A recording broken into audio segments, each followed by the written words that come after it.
2. Welcome to Newrealities. I'm Alan Steinfeld, and this program is about the evolution of our consciousness, which means that we, as human beings, have a way of changing our thoughts, changing our mind, and evolving how we think. And that's why I have today with me my new good friend, Susan Davis. Thanks, Susan, for being here. Thank you for having me, Alan. And what Susan does is work with the, I would say, the subconscious, right? And Yes. the traumas. How would you describe it? And you call yourself your work the Resolution experience. and you go into that person's subconscious mind and get rid. And you did it with me. Get rid of the blocks that are in the way of their movement forward, their own evolution. Correct. However, I don't really do it. I'm just a guide on the side. You have all the information. Mm-hmm. The unconscious mind is like a recorder. It records everything since your existence. So together we investigate what is playing out in your unconscious mind that's sabotaging your wellness, your finances, your relationships. And everyone has something there, right? Everyone has something. And so the process was that you did with me was you asked me questions. Yeah, I feel like an investigative reporter, Uh-huh. helping you discover who you really are. So if someone's watching and they wanted to access their blocks, what would you, besides calling you, what would you recommend doing if they, how would they gain access to their mind, their subconscious mind? I wish everyone could access it by themselves, but what I'm finding so far, unless you're in a monastery by yourself for multiple years, that might not be possible. So that's why I offer the resolution experience, so that you have help, you have some guidance. But so what do you do? I know, describe the process. I do an intake. Okay, which means? I discover what's going on that might give me information as to how to direct the session. Mm-hmm. But most importantly, I start off by asking you, what do you like to do for fun? Uh-huh. Because it's about frequency. I help people raise their frequency. When you are angry or sad or have a disease, you are lowering your frequency. Mm-hmm. So in order to raise your frequency, you must know how to do that, because that's a cognitive action. But also I think when you're eating junk food, when you're smoking cigarettes, when you're drinking alcohol, your frequency is also lower as well. All those things are addictions. Yes, Yes. they're addictions that keep us at a lower frequency. All addictions are past life. Their past life? Yes. Well, it must have started somewhere, though. If the Past life is any time before now. Oh, 5 so days you don't ago. mean like a reincarnated past life? Or Well, you could mean that. Yes. I consider past life any time before now. 5 days ago, 5 weeks ago, Okay. 5 years ago, 50 years ago, 500 years ago. What happens to cause an addiction in those past lives? Well, that's unique to each individual. But generally, give me an example, like, Maybe a classic case might be alcohol. okay. So what I've found in most of my cases is there has been a lifetime on a battlefield where they were a soldier and who died or was severely injured before they died, and there was alcohol being used either to numb them up or to do surgery. As the spirit leaves the body, the message is, in order to feel alive, I need alcohol. Right. Well, yeah, and then that gets programmed into their subconscious. But what about where there's a family tradition of alcoholism or something? Well, it's all cellular memory. It's genetics. So you do not have to believe in reincarnation. Right. Where'd you get your blue eyes? Well, I guess that's genetics.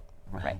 Yeah. So, but the key in the session you did with me was you said, in order to feel alive, I had the belief I have to be like this. I have to suffer. I have to do this. These are like, programs we think we need in order to exist in this, and they're not true. Correct. They're not true.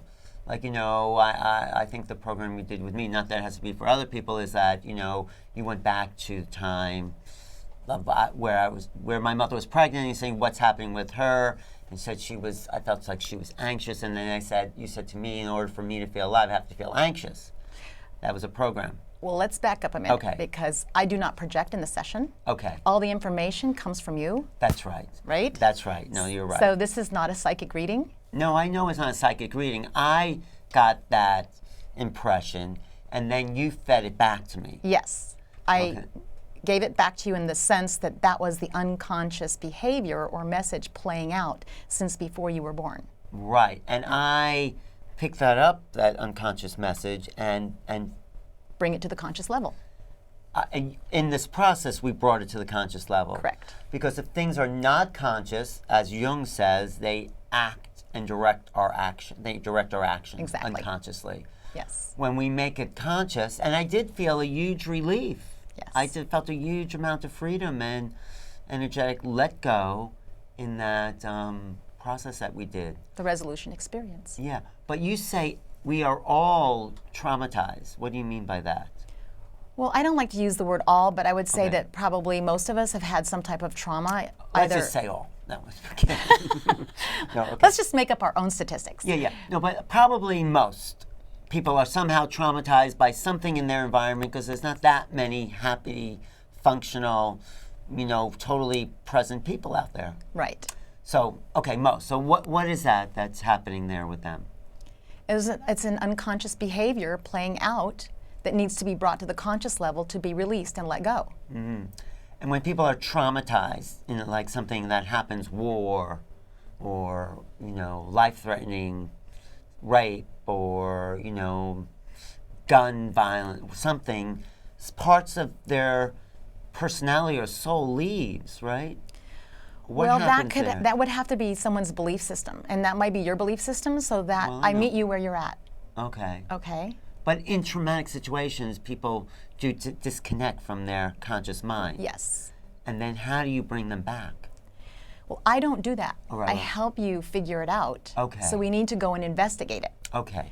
I work a lot with soldiers, veterans. So give me an example of how.